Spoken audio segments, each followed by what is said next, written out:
Welcome to another video from Dr. Lock in Sydney. That's drlock.com.au. We're just looking at the Batman screen door lock here. Once again, Batman screen door lock. Okay, this is just an old one we've had sitting around, probably go in the rubbish, but there has been a question about installing it, so I'm just going to make this quick video to show people how to actually install it and run through a couple of the points and the faults, so that way you might be able to get it on your door a little bit easier. Okay, here you start off with your screen door cylinder. This is a genuine Batman one, even has the little Batman there. That's just a little screen door cylinder. This part here actually does the locking and unlocking. That's what we call the cam. Just pull the key out, and it is a floating cam, which means that when the key's out you can move it. We actually do sell the better model of this, which is a pin tumbler one, which is same as what you have on your front door. It's got a larger key, more security and all the rest. So that's your little lower security one that comes well, it doesn't come with the lock, but we do sell them as well if you want. They're a little bit cheaper, but generally not as good. Okay, inside handle. Now this is an old lock. When I look at it, very commonly the handles break. So this is a broken handle. This is a good handle. Inside there has the spring mechanism, and that's generally where they shear off and break. If they do break, you have to buy a whole new lock. There's no cheap handles, please don't ask. The lock's cheap enough as it is, and they don't sell parts for this lock, so you have to buy a whole new lock. So if you break a handle, buy a new lock. Now with this particular lock, it is a 3-point locking, as you can see on the back there, and when it actually locks into the frame, here's another point. This little part here, as you can see, the groove, the mark along here, that sits up the top.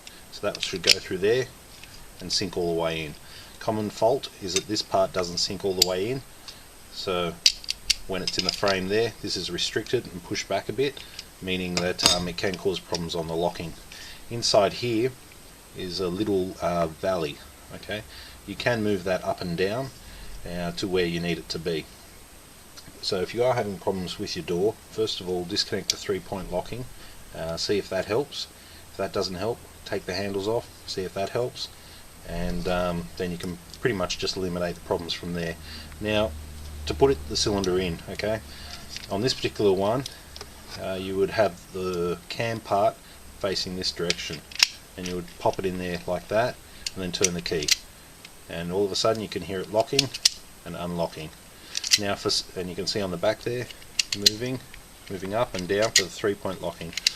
Now for some reason, if you find that it's not working, what you can do is you can get a little screwdriver in here and push it up or push it down. This part here is actually activating it as well. So there was a question about whether which way you put the cylinder in, but it is the cam to the front. As you can see, it's blocked on the back there. The cam goes to the front. And now it's out of sync. So what I'll do is I'll pull this down into the right position so the cam can go into the valley, push it in there, and it is activating locking and unlocking. And then you would put your screw in, now that you've got the cam lined up, into the valley, because there's like a little valley inside there. Okay, put the screw in there. You've got your 3-point locking, connect that up, put it all in the door, test it, and it should work from there on in. One of the most biggest problems with these type of locks is, one, the handles shear off. The second one is sometimes on a lot of screen doors the handles start to sag. So if your handle's down like that and you're finding it's hard to lock, lift your handle back up and then try again. If it's starting to lock, then it's a problem with the springs in the handle, that part there. Okay. If you're finding that you can't put the cylinder in, disconnect your 3-point locking, try the lock in your hand just like that, pop it in, turn it, see if you can line it up.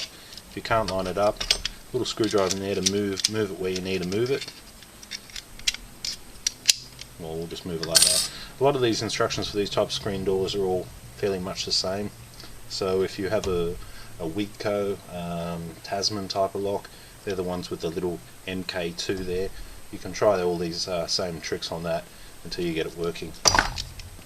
And this part here, it is most important that that part only goes in there. If you try and sink 2 parts in there, it's not going to work. If that doesn't go all the way out, it's not going to work. And yeah, that part basically rides along the top. And that's an old Batman screen door lock, probably going in the rubbish. I can show you the screw layout if you want.